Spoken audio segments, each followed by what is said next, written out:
आपको प्रभु में समर्पित कर दे, बोले मैं प्रभु आपका हूँ, आप मेरे हैं। हाँ, फिर तो भगवान तो देखते हैं ना, तो चाहते हैं मेरी तरह चल चले तो सही मेरी तरफ है, हम भगवान की शरण हो जाए बस। क्योंकि हमारी इतनी सामर्थ्य नहीं है कि हम भगवान को पा सकें, जान सकें, हैं। हम तो भगवान की क्या ले लें, शरण ले लें बस, प्रभु को अपना मान लें। और है ही हमारे कोई भावना भी ये ऐसी है, सत्य की भावना है, झूठी भावना नहीं है। एक होती है झूठ की भावना है, एक होती है सत्य की भावना। ये तो बिल्कुल सत्य की भावना है। हम अपने आप को शरीर मानते हैं, ये झूठी भावना है। ना तो हम मानने से शरीर बनेंगे, ना है और ना रहेंगे। झूठी भावना जो होती है वह थोड़े समय के बाद नष्ट हो जाती है। अब हम मानते हैं अपने आप को, हम शरीर है, हम स्त्री है, हम पुरुष है, तो देखो थोड़े दिन बाद क्या होता है, मृत्यु आती है।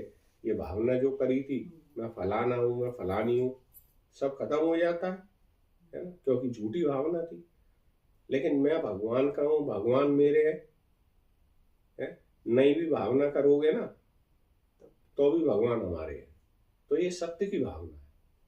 तो ऐसी जब हम शरीर में से भावना हटा के अपने को प्रभु का मान लिए है, तो देखो वो भावना, सत्य की भावना क्या असर करती है। फिर तो भगवान साक्षात अंतर्यामी जो है, अपने माया के द्वारा छिपे बैठे हैं, प्रकट हो जाते हैं। क्योंकि भगवान हमारा स्वरूप है, सच्चिदानंद स्वरूप आया, भगवान प्रकट हो जाते हैं। अनुभव है भगवान, तो अनुभव सत्ता है, सबका अपना स्वभाव है भगवान तो। और फिर भगवान के सिवा कुछ बचता ही नहीं है, शेष ही नहीं रहता। जहाँ पहले बोलते थे जगत है, संसार है, अब कहेंगे फिर देखो भगवान के सिवा तो कुछ है ही नहीं। बोले कुछ है ही नहीं, केवल भगवान ही है। और वास्तव में ये सत्य बात है। जब आप भगवान की कृपा होगी, आपको बोध होगा, साक्षात्कार होगा, तब आप कहोगे कि हाँ अरे प्रभु ही थे, केवल भगवान ही थे। और हम तो पता नहीं क्या क्या कहते थे, ये जगत है, फलाना है, ये द्वैत है, ये ऐसा है, ये वैसा है, ये ऐसी है, वैसी है। बोले प्रभु के सिवा कुछ था ही नहीं। बोले द्वैत नाम की कोई चीज ही नहीं थी, केवल एक प्रभु ही थे, प्रभु के सिवा कुछ नहीं। मैं ही सब हूँ, मुझ में ही सब कल्पित है। ऐसी भगवान की कृपा हो जाती है जब आप भगवान की ओर चलते हो, तो भगवान की शरण में आते हो, तो सच्चे हृदय से, सच्चे हृदय से। जैसे बेटा बेटी को मान लेते ना, अरे मेरे है, माँ का होता है, छोटे बच्चे से अपना होता है तो कितनी ममता होती है, छाती से लगा के रखती है। ऐसे भगवान से ममता, भगवान से प्रेम हो जाए बस, प्रभु से प्रेम हो जाए, प्रभु मेरे हैं बस, मैं प्रभु का हूँ, प्रभु मेरे हैं। हर समय चिंतन प्रभु का बना रहे। जिसको भगवान का चिंतन हर समय है, उसको सारे शोक भय सब निर्भय पद को प्राप्त होता है, सारे शोकों से दूर चला जाता है। जन्म मरण के जो भय है, मिथ्या कल्पना है, जो जन्म मरण की मिथ्या कल्पना, इससे परे चला जाता है। वास्तविक भगवान के सच्चिदानंद स्वरूप को प्राप्त होता है। प्राप्त क्या होता है, सदा ही प्राप्त है, लेकिन बोलना पड़ता है। जिसको ऐसा भान नहीं है, उसके लिए शब्द होते हैं।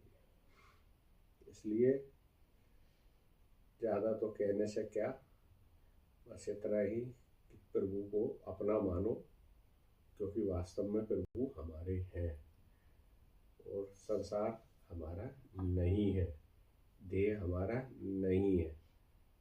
तुमने उल्टी जो भावना कर हुई है ना, सारी गड़बड़, सारे दुख, सारा भय क्यों है, हमारी उल्टी भावना के कारण। ये जो हमारी उल्टी भावना हो गई है, जो मेरा है उसको तो हमने अपना मानते नहीं है, और जो हमारा नहीं है उसको हमने अपना मान लिया। बहुत उल्टी भावना है। पहले तो बुद्धि के स्तर से हम विचार करें इस बात को कि हमारा है क्या। जब हमारा है क्या में आप अपने शरीर को भी विचार करोगे ना, क्या शरीर हमारा है,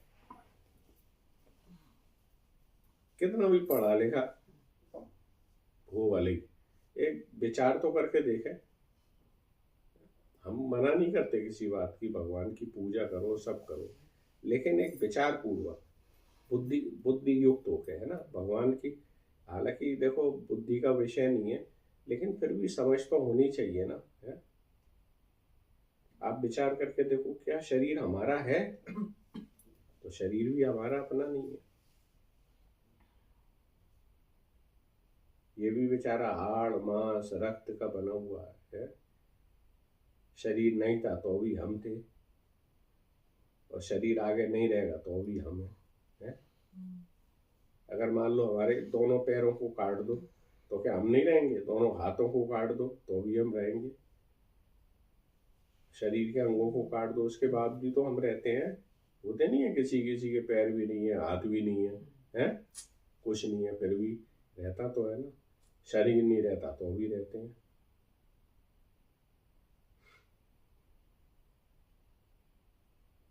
लेकिन गलती कहाँ पे हो रही है कि हमने अपने को मान क्या लिया?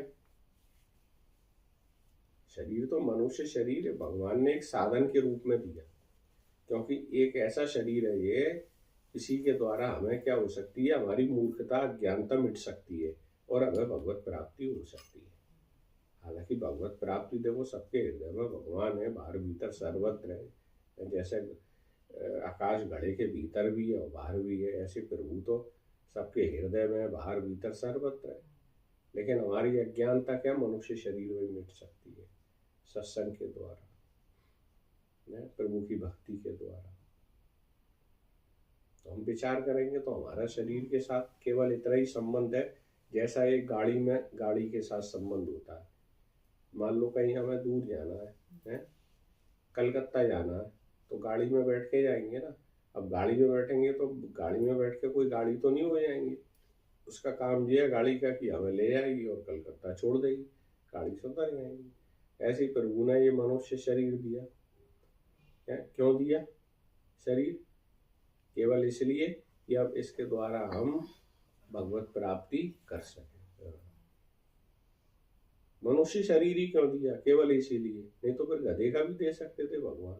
जैसे और गधे घूम रहे हैं ऐसे तुम भी घूमते हैं। उसमें नहीं हो सकती, उसमें नहीं कहते, हम नहीं कहते भगवत प्राप्ति करो।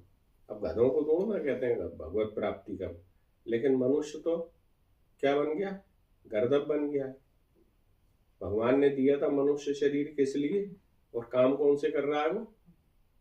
है कहना तो नहीं चाहिए, फिर भी बोलना पड़ता है।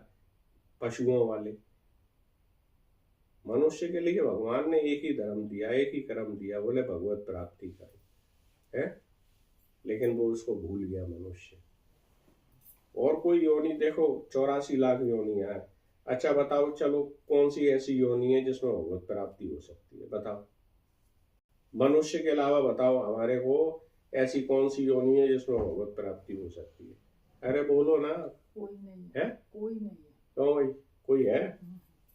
कोई नहीं है? तुम्हारी दृष्टि में कोई हो? एक भी नहीं है, केवल मनुष्य है। अब देखो 84 लाख योनियों में केवल एक मनुष्य योनि है जिसमें